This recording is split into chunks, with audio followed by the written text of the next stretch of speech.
On the Trinity, Book 11. Chapter 1. A trace of the Trinity also in the outer man.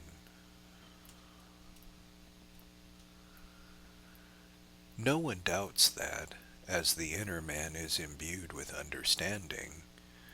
so is the outer with bodily sense. Let us try, then, if we can, to discover in this outer man also some trace, however slight, of the Trinity, not that itself also is in the same manner the image of God. For the opinion of the Apostle is evident, which declares the inner man to be renewed in the knowledge of God after the image of him that created him. Whereas he says also in another place, "But though our outer man perish, yet the inward man is renewed day by day." Let us seek then, so far as we can, in that which perishes, some image of the Trinity, if not so express, yet perhaps more easy to be discerned. For that outer man also is not called man to no purpose, but because there is in it some likeness of the inner man. Owing to that very order of our condition, whereby we are made mortal and fleshly, we handle things visible more easily and more familiarly than things intelligible. Since the former are outward, the latter inward, and the former are perceived by the bodily sense, the latter are understood by the mind, and we ourselves, that is, our minds, are not sensible things, that is, bodies, but intelligible things, since we are life. And yet, as I said, we are so familiarly occupied with bodies, and our thought has projected itself outwardly with so wonderful a proclivity towards bodies, that, when it has been withdrawn from uncertainty of things corporal, that it may be fixed with a much more certain and stable knowledge in that which is spirit, it flies back to those bodies, and seeks rest there whence it has drawn weakness. And to this its feebleness we must suit our argument, so that, if we would endeavor at any time to distinguish more aptly, and intimate more readily, the inward spiritual thing, we must take examples of likenesses from outward things pertaining to the body. The outward man, then, endued as he is with the bodily sense, is conversant with bodies. And this bodily sense, as is easily observed, is fivefold: seeing, hearing, smelling, tasting, touching. But it is both a good deal of trouble, and is not necessary, that we should inquire of all these five senses about that which we seek. For that which one of them declares to us holds also good in the rest. Let us use, then, principally the testimony of the eyes, for this bodily sense surpasses the rest, and in proportion to its difference of kind, is nearer to the sight of the mind. Chapter 2. A certain Trinity in the sight, that there are three things in sight, which differ in their own nature, in what manner from a visible thing vision is produced, or the image of that thing which is seen. The matter is shown more clearly by an example, how these three combine into one. When, then, we see any corporal object, these three things, as is most easy to do, are to be considered and distinguished. First, the object itself which we see, whether a stone or flame or any other thing that can be seen by the eyes, and this certainly might exist as already before it was seen. Next, vision, or the act of seeing, which did not exist before we perceived the object itself, which is presented to the sense. In the third place, that which keeps the sense of the eye in the object seen, so long as it is seen, such as the attention of the mind. In these three, then, not only is there an evident distinction, but also a diverse nature. For, first, that visible body is a far different nature from the sense of the eyes, although the incident of which sense upon it, vision, arises. And what plainly is vision itself other than perception informed by that thing which is perceived? Although there is no vision if the visible object be withdrawn, nor could there be any vision of the kind at all if there were no body that could be seen. Yet the body by which the sense of the eyes is informed, when that body is seen, and the form itself which is imprinted by it upon the sense, which is called vision, are by no means of the same substance. For the body that is seen is, in its own nature, inseparable, but the sense, in which was already in the living subject, even before it saw what it was able to see, when it fell in with something visible, or the vision which comes to be in the sense from the visible body, when now brought into connection with it and seen, the sense, then I say, or the vision, that is, the sense informed from without, belongs to the nature of the living subject, which is altogether other than the body which we perceive by seeing, and by which the sense is not so formed as to be sense, but as to be vision. For unless the sense were also in us before the presentation to us of the sensible object, we should not differ from the blind, at times when we are seeing nothing, whether in darkness or when our eyes are closed. But we differ from them in this, that there is in us, even when we are not seeing, that whereby we are able to see, which is called sense. Whereas this is not in them, nor are they called blind for any other reason than because they have it not. Further, also, that attention of the mind which keeps the sense in that thing which we see, and connects both, not only differs from that invisible thing in its nature, in that the one is mind, and the other body, but also from the sense and the vision itself. Since this attention is the act of the mind also, but the sense of the eyes is called a bodily sense, for no other reason than because the eyes themselves are also members of the body, and although an inanimate body does not perceive, yet the soul commingled with the body perceives through a corporal instrument, and that instrument is called sense. And this sense, too, is cut off and extinguished by suffering on the part of the body, when anyone is blinded, while the mind remains the same, and its attention, since the eyes are lost, has not, indeed, the sense of the body which it may join, by seeing, to the body without it, and so fix its look thereupon and see it, yet by the very effort shows that, although the bodily sense be taken away, itself can neither perish nor be diminished. For there remains unimpaired a desire of seeing, whether it can be carried into effect or not. These three, then, the body that is seen, and the vision, and the attention of mind which joins both together, are manifestly distinguishable, not only on account of the properties of each, but also on account of the difference of their natures. And since, in this case, the sensation does not proceed from that body which is seen, but from the body of the living being that perceives,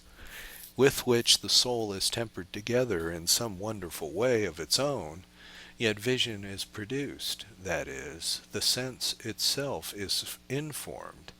by the body which is seen, so that now not only is there the power of sense, which can exist also unimpaired even in darkness, provided the eyes are sound, but also a sense actually informed, which is called vision. Vision, then, is produced from a thing that is visible, but not from that alone, unless there be present also one who sees. Therefore vision is produced from a thing that is visible, together with the one who sees, in such a way that, on the part of him who sees, there is the sense of seeing and the intention of looking and gazing at the object, while yet that information of the sense, which is called vision, is imprinted only by the body which is seen, that is, by some visible thing, which being taken away, that form remains no more which was in the sense so long as that which as seen was present. Yet the sense itself remains, which existed also before anything was perceived, just as the trace of a thing in water remains so long as the body itself, which is impressed on it, is in the water. But if this has been taken away, there will no longer be any such trace, although the water remains, which existed also before it took the form of that body. And therefore we cannot, indeed, say that a visible thing produces the sense,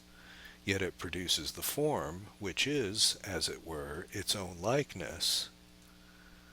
which comes to be in the sense when we perceive anything by seeing. But we do not distinguish, through the same sense, the form of the body which we see, from the form which is produced by it in the sense of him who sees, since the union of the two is so close that there is no room for distinguishing them. But we rationally infer that we could not have sensation at all, unless some similitude of the body seen was wrought in our own sense.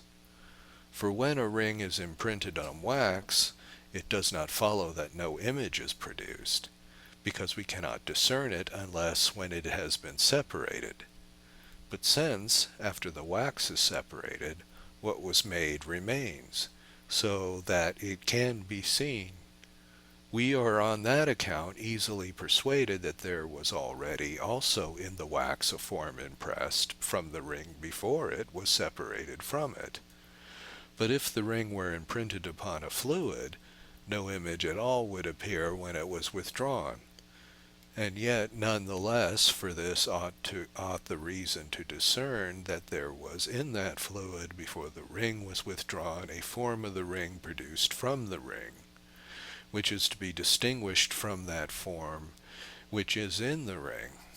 whence that form was produced which ceases to be when the ring is withdrawn, although that in the ring remains, whence the other was produced. And so the sensuous perception of the eyes may not be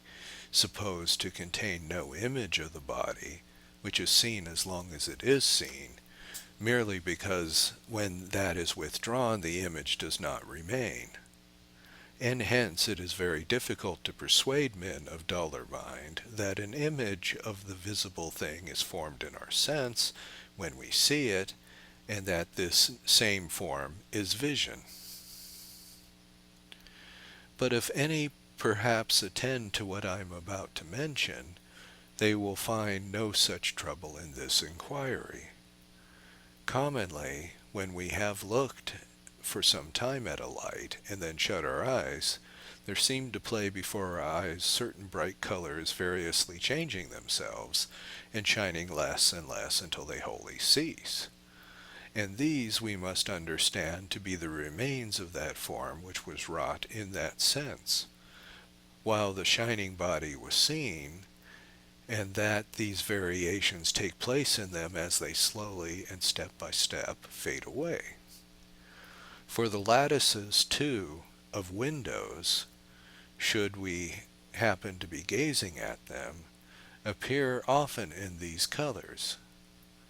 so that it is evident that our sense is affected by such impressions from that thing which is seen.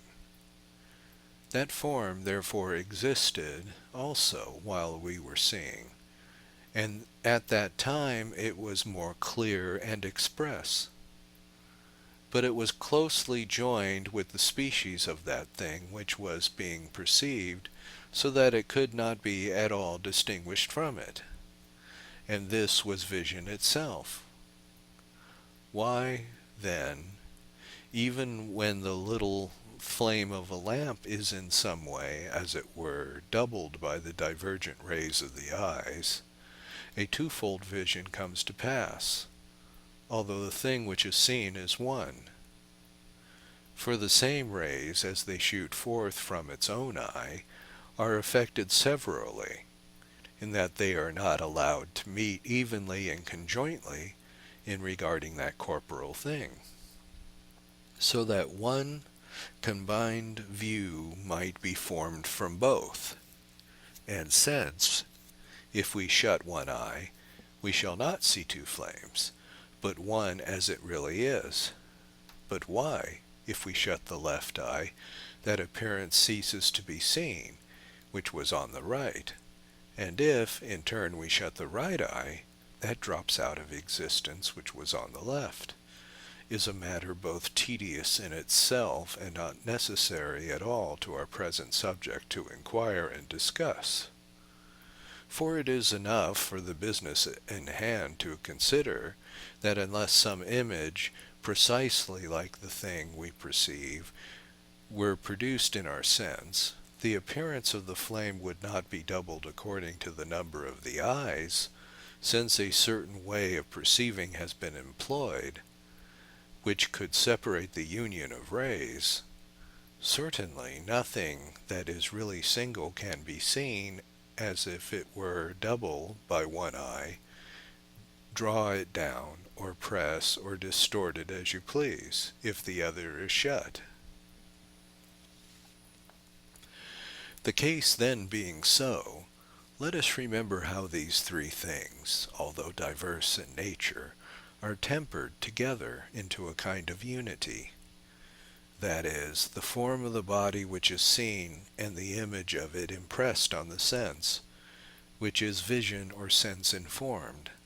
and the will of the mind which applies the sense to the sensible thing, and retains the vision itself in it. The first of these, that is, the visible thing itself, does not belong to the nature of the living being, except when we discern our own body. But the second belongs to that nature to this extent, that it is wrought in the body and through the body in the soul.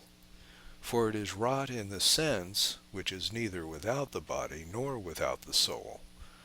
But the third is of the soul alone, because it is the will. Although then the substances of these three are so different, yet they coalesce into such a unity that the two former can scarcely be distinguished, even with the intervention of the reason as judge, namely the form of the body which is seen, and the image of it which is wrought in the sense, that is, vision. And the will so powerfully combines these two, as both to apply the sense, in order to be informed, to that thing which is perceived, and to retain it when informed in that thing. And if it is so vehement that it can be called love, or desire, or lust, it vehemently affects also the rest of the body of the living being. And where a duller and harder matter does not resist, changes it into like shape and color. One may see the little body of a chameleon vary with ready change, according to the colors which it sees. And in the case of other animals, since their grossness of flesh does not easily admit change, the offspring, for the most part, betray the particular fancies of the mothers,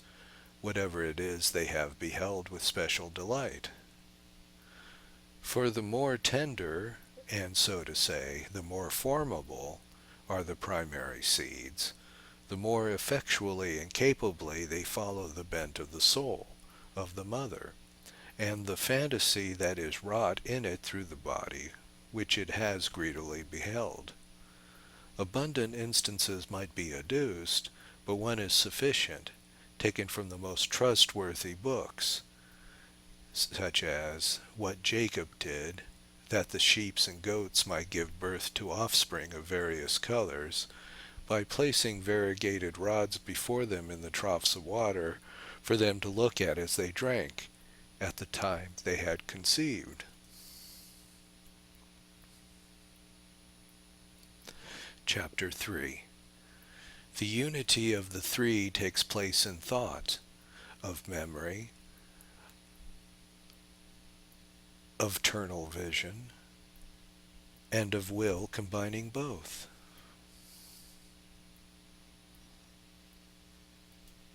The rational soul, however, lives in a degenerate fashion.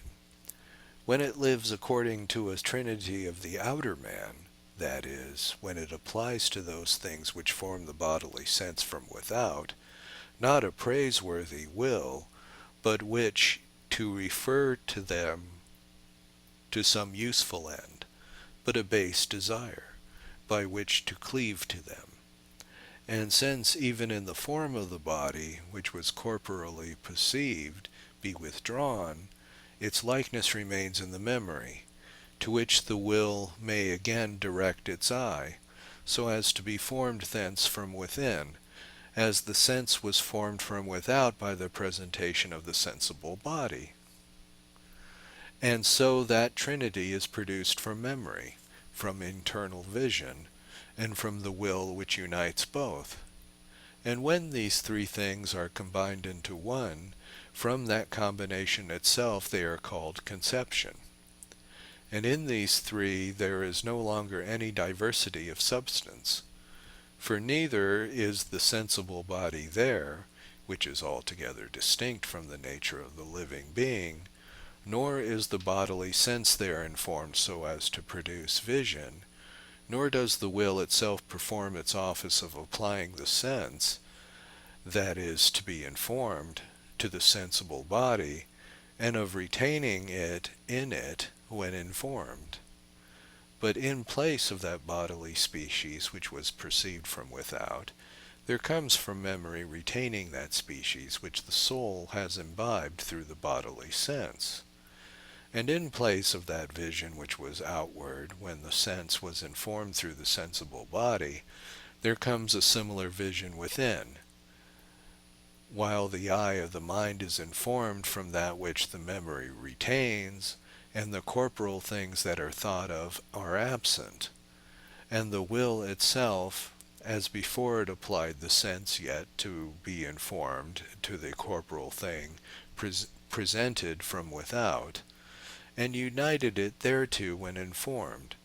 so now converts the vision of the recollecting mind to memory, in order that the mental sight may be informed by that which the memory has retained,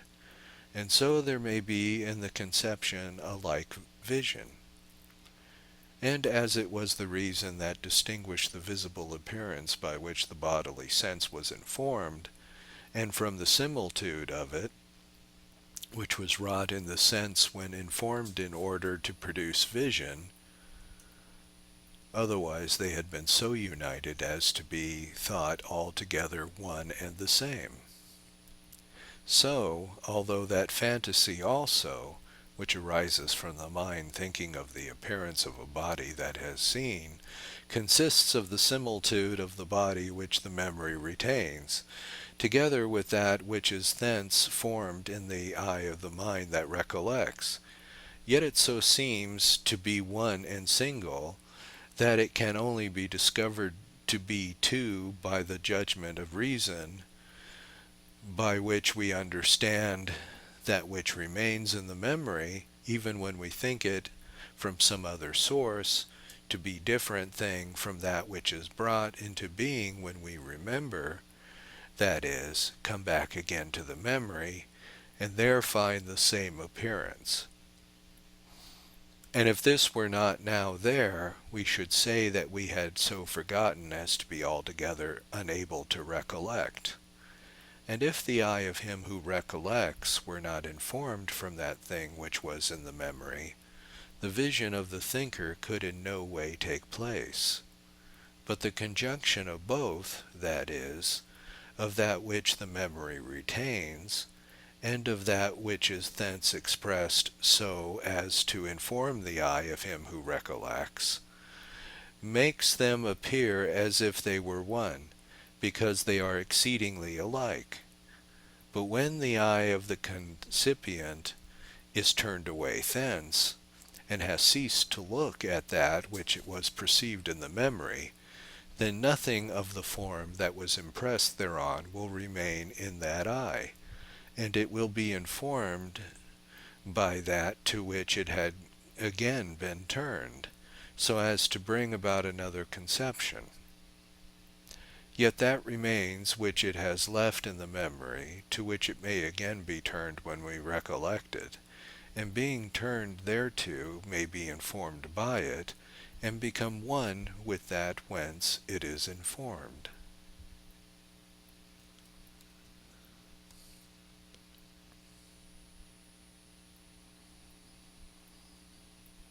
Chapter 4. How this unity comes to pass. But if that will which moves to and fro, hither and there, the eye that is to be informed, and unites it when formed, shall have wholly converged to the inward fantasy, and shall have absolutely turned the mind's eye from the presence of the bodies which lie around the senses, and from the very bodily senses themselves, and shall have wholly turned it to that image which is perceived within, then so exactly a likeness of the bodily species expressed from memory is presented, that not even reason itself is permitted to discern whether the body itself is seen without, or only something of the kind thought of within. For men sometimes either allured or frightened by overmuch thinking of visible things, have even suddenly uttered words accordingly, as if in real fact they were engaged in the very midst of such actions and sufferings. And I remember someone telling me that he was wont to perceive in thought, so distinct and as it were solid, a form of a female body, as to be moved, as though it were a reality. Such power has the soul over its own body, and such influence has it in turning and changing the quality of its corporal garment. Just as a man may be affected when clothed, to whom his clothing sticks, it is the same kind of affection, too, with which we are beguiled through imaginations in sleep. But it makes a very great difference whether the senses of the body are lulled to torpor, as in the case of sleepers, or disturbed from their inward structure, as in the case of madmen, or distracted in some other mode, as in that of diviners or prophets. And so from one or other of these causes, the intention of the mind is forced by a kind of necessity upon those images which occur to it, either from memory, or by some other hidden force through certain spiritual commixtures of a similarly spiritual substance, or whether, as sometimes happens to people in health and awake, that the will occupied by thoughts turns itself away from the senses, and so informs the eye of the mind by various images of sensible things, as though those terrible things themselves were actually perceived. But these impressions of images not only take place when the will is directed upon such things by desiring them, but also when, in order to avoid and guard against them, the mind is carried away to look upon this very thing so as to flee from them. And hence, not only desire, but fear causes both the bodily eye to be informed by the sensible things themselves, and the mental eye by the images of those sensible things. Accordingly, the more vehement it has been, either fear or desire, the more distinctly is the eye informed. And whether in the case of him who sensuously perceives by means of the body that which lies close to him in place, or in the case of him who conceives from the image of the body which is contained in the memory, what then a body in place is to the bodily sense, that the similitude of a body in memory is to the eye of the mind. And what the vision of one who looks at a thing is to that appearance of the body from which the sense is informed, that the vision of a concipient is to the image of the body established in memory from which the eye of the mind is informed. And what the intention of the will towards a body seen and the vision to be combined with it, in order that a certain unity of three things may therein take place, although their nature is diverse, that the same intention of the will is towards combining the image of the body which is in the memory, and the vision of the concipient, that is, the form which the eye of the mind has taken in returning to memory, in order that here too a certain unity may take place of three things, not now distinguished by diversity of nature, but of one and the same substance, because this whole is within, and the whole is one mind.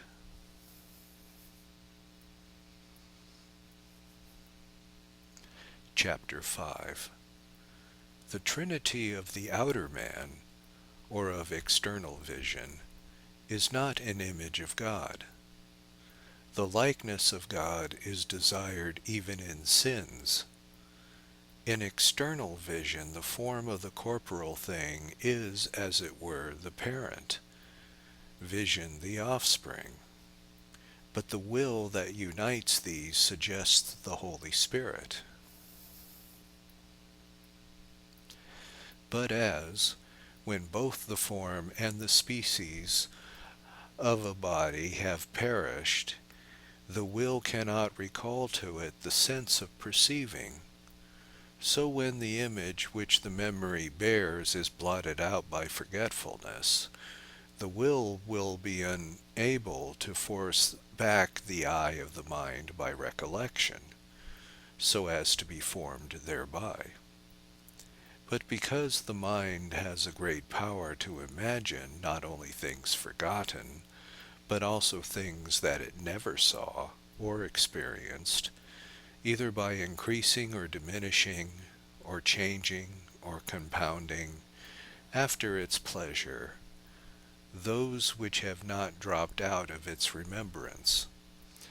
it often imagines things to be such as either it knows they are not, or does not know that they are.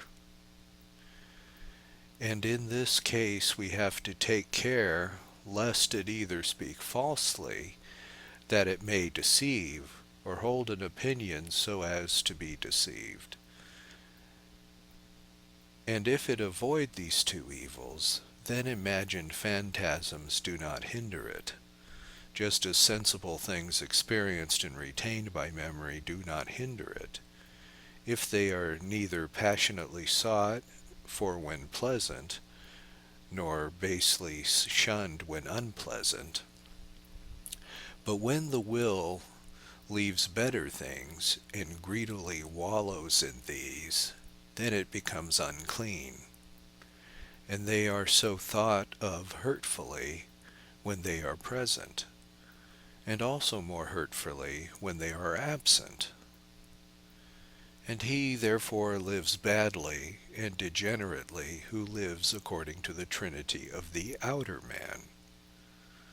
because it is the purpose of using things sensible and corporal that has begotten also that Trinity, which, although it imagines within, yet imagines things without. For no one could use those things even well, unless the images of things perceived by the senses were retained in the memory, and unless the will for the greatest part dwells in the higher and interior things, and unless that will itself, which is accommodated either to bodies without, or to the images of them within, refers whatever it receives in them to a better and truer life, and rests in that end by gazing at which it judges that those things ought to be done.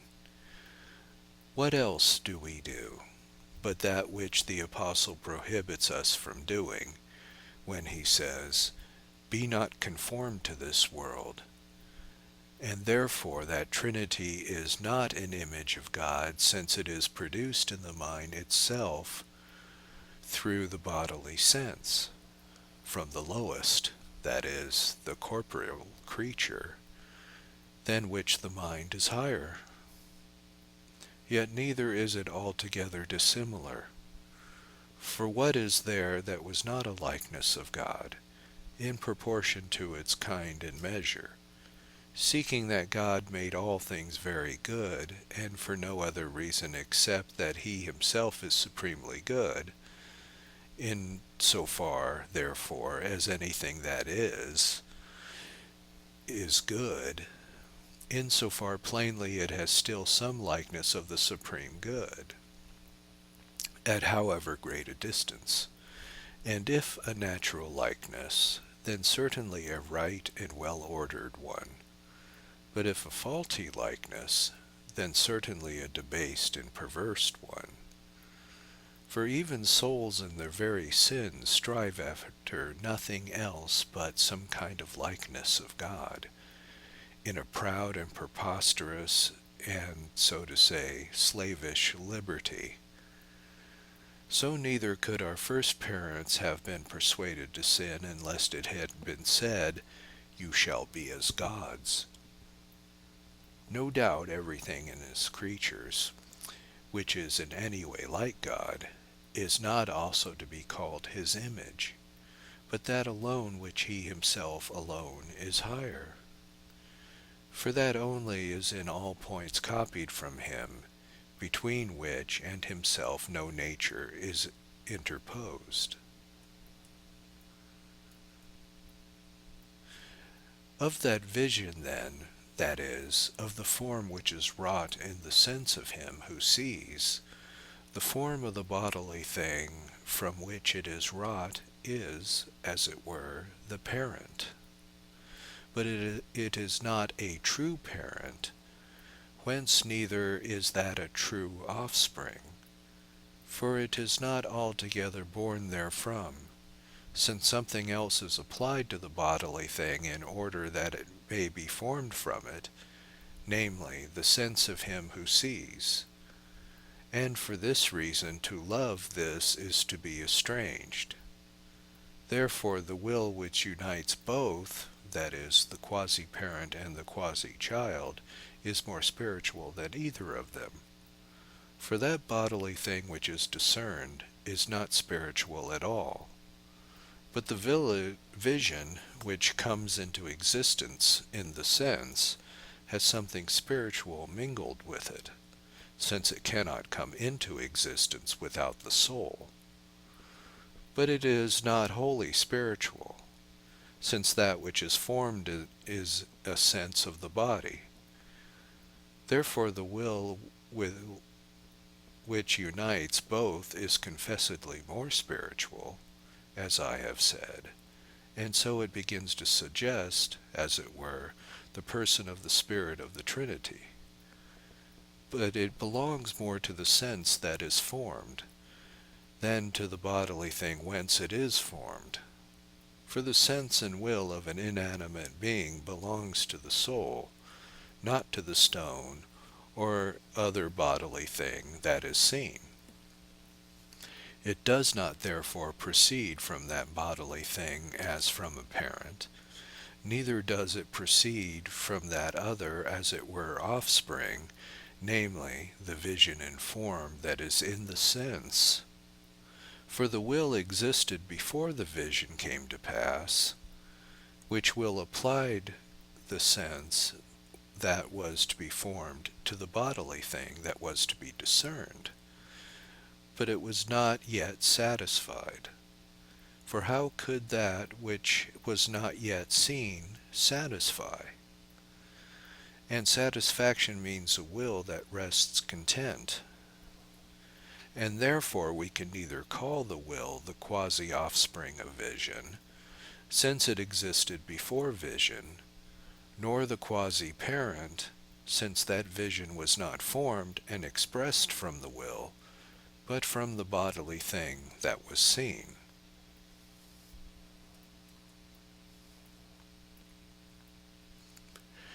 Chapter 6. Of what kind we are to reckon the rest and end of the will in vision. Perhaps we can rightly call vision the end and rest of the will, only with respect to this one object, namely the bodily thing that is visible. For it will nothing else merely because it sees something which it is now willing. It is not therefore the whole will itself of the man, of which the end is nothing else than blessedness, but the will provisionally directed to this one object, which has as its end in seeing nothing but vision, whether it refer the thing seen to any other thing or not. For if it does not refer the vision to anything further, but wills only to see this, there can be no question made about showing that the will is in the vision, for it is manifest. But if it does refer to it anything further, then certainly it does will something else, and it will not be now a will merely to see, or if to see, not one to see the particular thing. Just as, if any one wished to see the scar, that from thence he might learn that there had been a wound, or wished to see the window, that through the window he might see the passers-by, all these and other acts of will have their own proper proximate ends, which are referred to that final end of the will by which we will live blessedly, and to attain to that life which is not referred to anything else, but suffices of itself to him who loves it. The will then to see, as has its end vision, and the will to see this particular thing, has as its end the vision of this particular thing. Therefore the will to see the scar desires its own end, that is, the vision of the scar, and does not reach beyond it. For the will to prove that there had been a wound is a distinct will, although dependent upon that, of which the end also is to prove that there had been a wound. And the will to see the window, as it has as its end the vision of the window, for that is another and further will which depends upon it, such as to see the passers-by through the window, of which also the end is the vision of the passers-by. But all the several wills that are bound together to each other are at once right, if that one is good, to which all are referred, and if that is bad, then all are bad. And the connected series of right wills is a sort of road which consists, as it were, of certain steps whereby to ascend to blessedness. But the entanglement of depraved and distorted wills is a bond by which he will be bound who thus acts, so as to be cast into outer darkness. Blessed, therefore, are they who act and character sing the song of the steps, degrees. And woe to those that draw sin, as it were a long rope. And it is just the same to speak of the will being in repose, which we call its end, if it is still referred to something further, as if we should say that the foot is at rest in walking when it is placed there, whence yet another foot may be planted in the direction of the man's steps. But if something so satisfies that the will acquiesces in it with certain delight, it is nevertheless not yet that to which man ultimately tends, but this too is referred to something further, so as to be regarded not as the native country of a citizen, but as a place of refreshment, or even of stopping, for a traveler. Chapter 7. There is another Trinity in the memory of him who thinks over again what he has seen. But yet again, take the case of another Trinity, more inward indeed than that which is in things sensible and in the senses, but which is yet conceived from thence. While now it is no longer the sense of the body that is informed from the body, but the eye of the mind that is informed from the memory, since the species of the body which we perceived from without has inhered in the memory itself. And that species, which is in the memory, we call the quasi-parent of that which is wrought in the fantasy of one who conceives. For it was in the memory also, before we conceived it, just as the body was in place also before we sensuously perceived it, in order that vision might take place. But when it is so conceived, then from that form which the memory retains, there is copied in the mind's eye of him who conceives, and by remembrance is formed, that species, which is the quasi-offspring of that which the memory retains. But neither is the one a true parent, nor the other a true offspring. For the mind's vision, which is formed from memory, when we think anything by recollection, does not proceed from that species which we remember as seen, since we could not indeed have remembered those things, except we have seen them. Yet the mind's eye, which is informed by the recollection, existed also before we saw the body that we remember. And therefore how much more before we committed it to memory? Although therefore the form which is wrought in the mind's eye of him who remembers is wrought from that form which is in the memory, yet the mind's eye itself does not exist from thence, but existed before it. And it follows that if one is not a true parent, neither is the other a true offspring. But both that quasi-parent and that quasi-offspring suggest something, whence the inner and truer things may appear more practically and more certainly. Further, it is more difficult to discern clearly whether the will which connects the vision to the memory is not either the parent or the offspring of some one of them, and the likeness and equality of the same nature and substance cause this difficulty of distinguishing. For it is not possible to do in this case as with the sense that it is formed from without, which is easily discerned from the sensible body, and again the will from both, on account of the difference in nature from which is mutually in all three, and of which we have treated sufficiently above. For although this Trinity, of which we at present speak, is introduced into the mind from without, yet it is transacted within, and that there is no part of it outside of the nature of the mind itself. In what way, then, can it be demonstrated that the will is neither the quasi-parent nor the quasi-offspring, either of the corporal likeness which is contained in the memory, or of that which is copied thence in recollecting? When it so unites both in the act of conceiving, as that they appear singly as one, and cannot be discerned except by reason,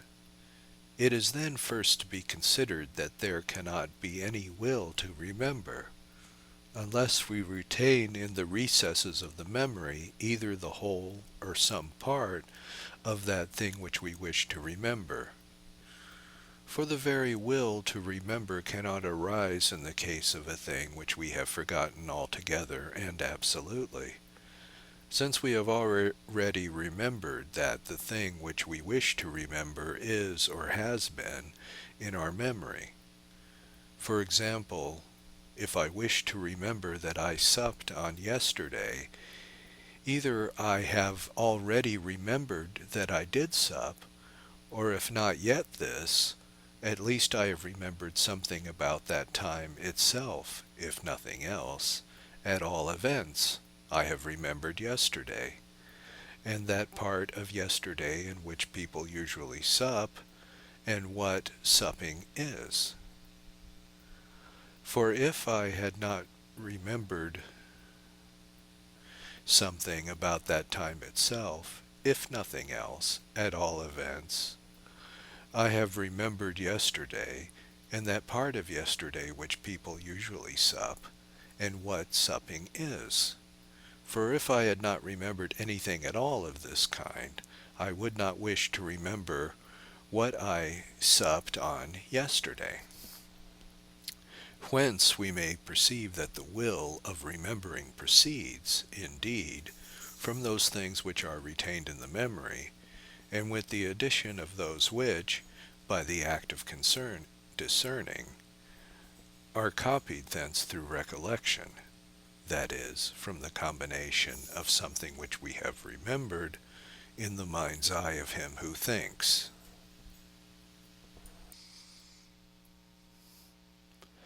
But the will itself, which unites both, requires also some other thing, which is, as it were, close at hand,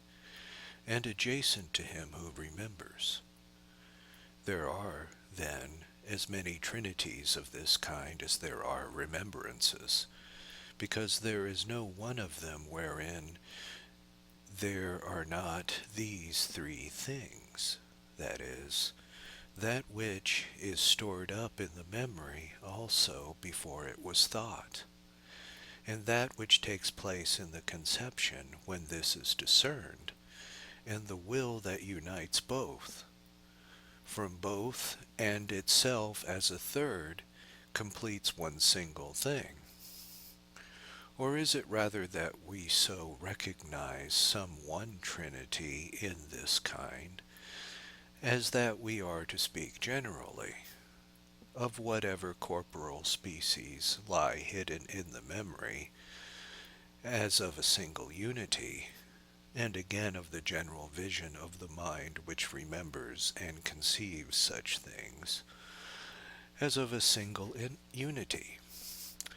to the combination of which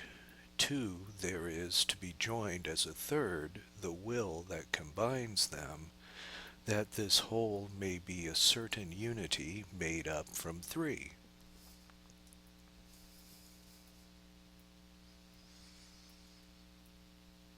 Chapter 8. Different Modes of Conceiving. But since the eye of the mind cannot look at all things together, in one glance, which the memory retains, these trinities of thought alternate in a series of withdrawals and successions, and so that trinity becomes most innumerably numerous, yet not infinite, if it pass not beyond the number of things stored up in the memory. For although we begin to reckon from the earliest perception which any one has of material things through any bodily sense, and even take in also those things which he has forgotten, yet the number would undoubtedly be certain and determined, although innumerable. For not only call infinite things innumerable, but also those which, although finite, exceed any one's power of reckoning. But we can hence perceive a little more clearly that what the memory stores up and retains is a different thing from that which is thence copied in the conception of the man who remembers, although, when both are combined together,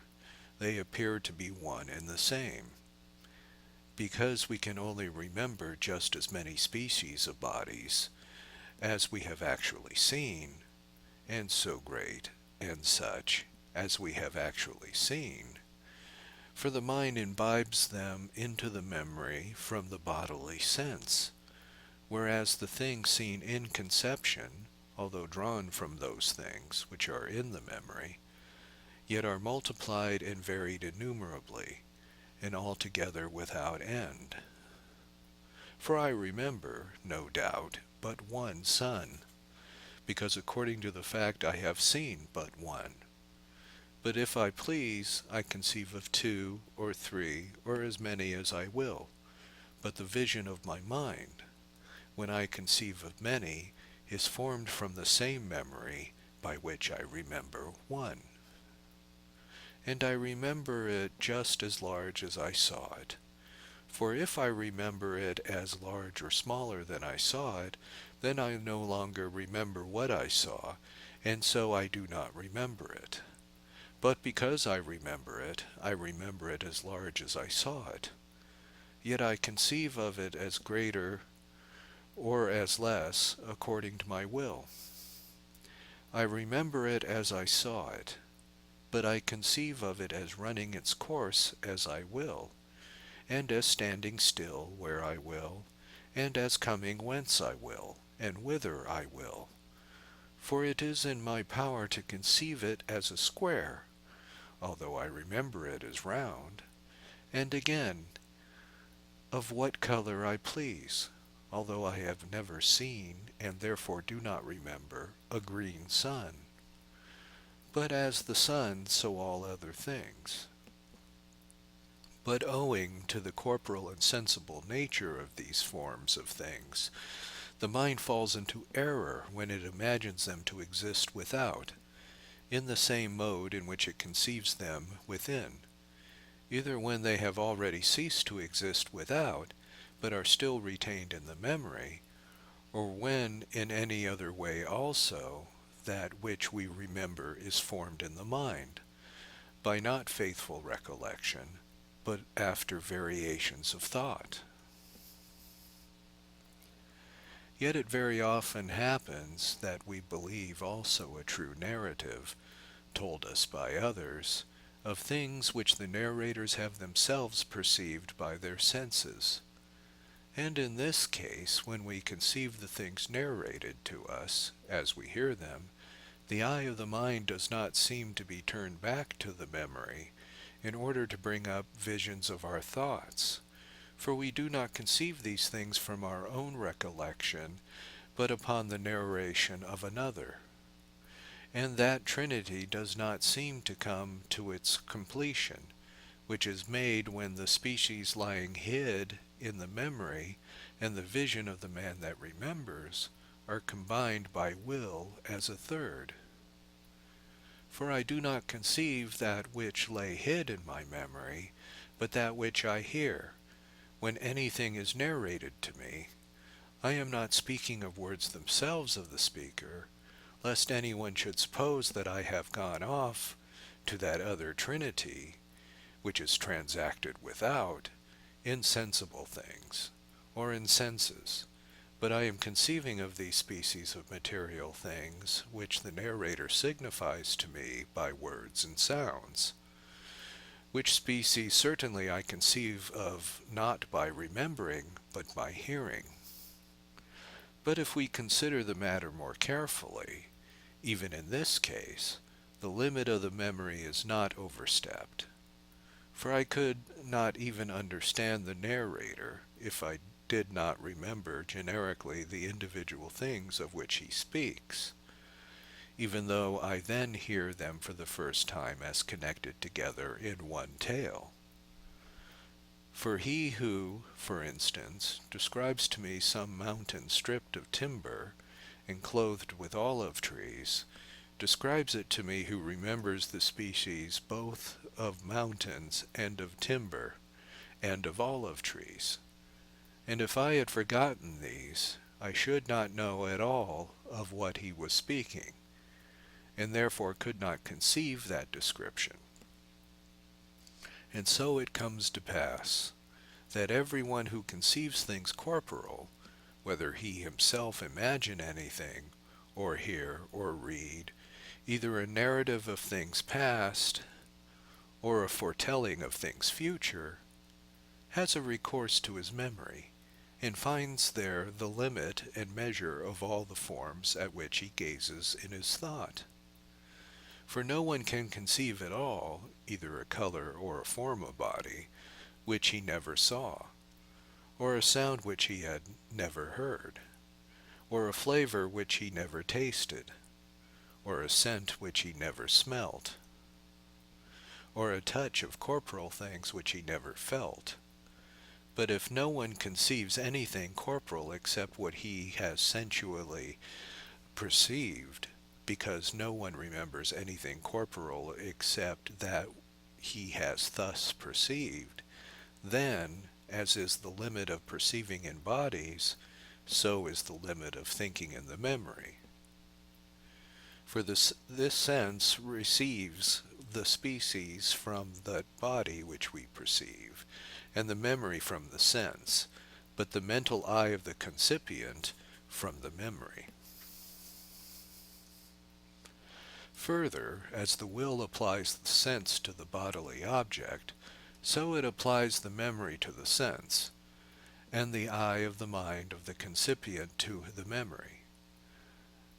But that which harmonizes those things and unites them also itself disjoins and separates them, that is, the will. But it separates the bodily senses from the bodies that are to be perceived by the movement of the body, either to hinder our perceiving the thing, or that we may cease to perceive it, as when we avert our eyes from that which we are unwilling to see, or shut them, so again the ears from sounds, or the nostrils from smells. So also we turn away from tastes, either by shutting the mouth, or by casting the thing out of the mouth. In touch, also, we either remove the bodily thing, that we may not touch what we do not wish, or if we were already touching it, we fling or push it away. Thus the will acts by movement of the body, so that the bodily sense shall not be joined to the sensible things. And it does this according to its power. For when it endures hardship in so doing, on account of the condition of slavish mortality, then torment is the result, in such wise that nothing remains to the will save endurance. But the will averts the memory from the sense, when, through its being intent on something else, It does not suffer things present to cleave to it. As any one may see, when often we do not seem to ourselves to have heard someone who was speaking to us because we were thinking of something else. But this is a mistake, for we did hear, but we do not remember, because the words of the speaker presently slipped out of the perception of our ears through the bidding of the will being diverted elsewhere, by which they are usually fixed in the memory. Therefore, we should say more accurately in such a case, we do not remember, than we did not hear. For it happens even in reading, as to myself very frequently, that I have read through a page or an epistle, I do not know what I have read, and I begin it again. For the purpose of the will being fixed on something, the memory was not so applied to the bodily sense, as the sense itself was applied to the letters. So too, anyone who walks with the will intent on something else does not know where he has got to. For if he had not seen, he would not have walked there, or would have felt his way in walking with greater attention, especially if he was passing through a place he did not know. Yet, because he walked easily, and certainly he saw, but because the memory was not applied to the sense itself in the same way as the sense of the eyes was applied to the places through which he was passing, he could not remember at all even the last thing he saw. Now, to will to turn away the eye of the mind from that which is in the memory is nothing else but not to think thereupon.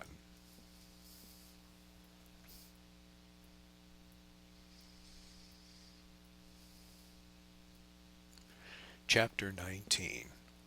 Species is produced by species in succession. In this arrangement, then, while we begin from the bodily species and arrive finally at the species which comes to be in the intuition of the concipient, we find 4 species born, as it were, step by step from the other, the second from the first, the third from the second, and the fourth from the third, since from the species of the body itself there arises that which comes to be in the sense of the percipient, and from this that which comes to be in the memory, and from this that which comes to be in the mind's eye of the concipient. As the will, therefore, thrice combines, as it were, parent with offspring, first the species of the body with that to which it gives birth in the sense of the body, and that again with that which from it comes to be in the memory, also, thirdly, with that which is born from it in the intuition of the concipient's mind. But the intermediate combination, which is the second, although it is nearer to the first, is not yet so like the first as the third is. For there are 2 kinds of vision, one of sensuous perception, and the other of conception. But in order that the vision of conception may come to be, there is wrought for the purpose in the memory from the vision of sensuous perception something like it, to which the eye of the mind may turn itself in conceiving, as the glance of the eyes turns itself in sensually perceiving the bodily object. I have, therefore, chosen to put forward 2 trinities of this kind, one when the vision of sensuous perception is formed the bodily object, the other when the vision of conception is formed from the memory. But I have refrained from commending an intermediate one, because we do not commonly call it vision, when the form which comes to be in the sense of him who perceives is entrusted to the memory. Yet in all things the will does not appear less as the combiner, as it were, of parent and offspring, and so, proceed from whence it may, it can be called neither parent nor offspring.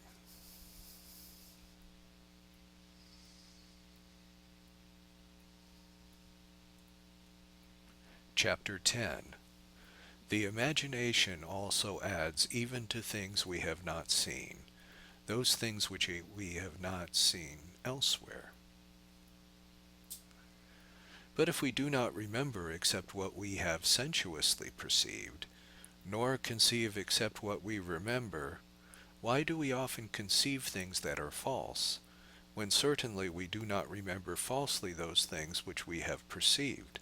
unless it be because that will, which I have already taken pains to show as much as I can to be the uniter and the separator of things of this kind, leads the vision of the conceiver to that is to be formed, after its own will and pleasure, through the hidden stores of the memory, and, in order to conceive or imagine those things which we do not remember, impels it to take one thing from hence, and another from thence, and those which we do remember, and these things, combining into one vision, make something which is called false,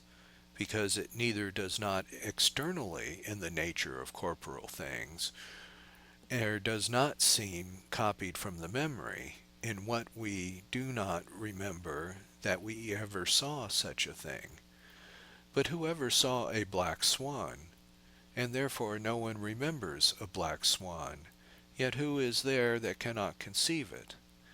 For it is easy to apply to that shape which we have come to know by seeing it a black color, which we have not seen in the other bodies. And because we have seen both, we remember both. Neither do I remember a bird with 4 feet, because I never saw one, but I contemplate such a fantasy very easily, by adding some winged shape such as I have seen, 2 other feet such I have likewise seen, and therefore in conceiving conjointly, what we remember to have seen singly, we seem not to conceive that which we remember. While we really do this under the law of the memory, whence we take everything which we join together after our own pleasure in manifold and diverse ways. For we do not conceive even the magnitudes of bodies, which magnitudes we never saw, without the help of the memory. For the measure of space to which our gaze commonly reaches through the magnitude of the world is the measure also which we enlarge the bulk of bodies, whatever they may be, when we conceive them as great as we can. And reason, indeed, proceeds still beyond, but fantasy does not follow her. As when reason announces the infinity of number also, which no vision of him who conceives according to corporal things can apprehend, the same reason also teaches that the most minute atoms are infinitely divisible. Yet when we have come to those slight and minute particles which we remember to have seen, then we can no longer behold phantasms more slender or more minute, although reason does not cease to continue to divide them. So we conceive no corporal things, except either those we remember, or from those things which we remember.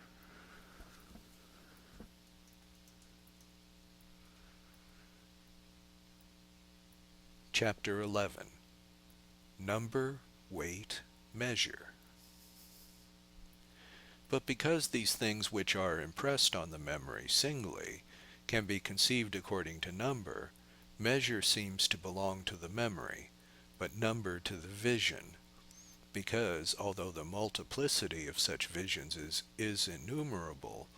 yet a limit not to be transgressed is prescribed for each in the memory. Therefore, measure appears in the memory, number in the vision of things. As there were some measure in visible bodies themselves, to which measure the sense of those who see is most numerously adjusted, and from one visible object is formed the vision of many beholders, so that even a single person sees commonly a single thing under a double appearance, on account of the number of his 2 eyes, as we have laid down above. Therefore there is some measure in those things whence divisions are copied. But in the visions themselves there is number. But the will which unites and regulates those things, and combines them into a certain unity, and does not quietly rest its desire of sensuously perceiving or of conceiving, except in those things from whence the visions are formed, resembles weight. And therefore I would just notice by way of anticipation these three things, measure, number, and weight, which are to be perceived in all other things also. In the meantime, I have now shown as much as I can, and to whom I can, that the will is the uniter of the visible thing and of the vision, as it were, of parent and of offspring. Whether in sensuous perception or in conception, and that it cannot be called either parent or offspring. Wherefore time admonishes us to seek for this same Trinity in the inner man, and to strive pass inwards from that animal and carnal, and, as he is called, outward man, of whom I had so long spoken. But here we hope to find an image of God according to the Trinity. He helped himself our efforts, who as things themselves show, and as Holy Scripture also witnesses, has regulated all things in measure, and number, and weight.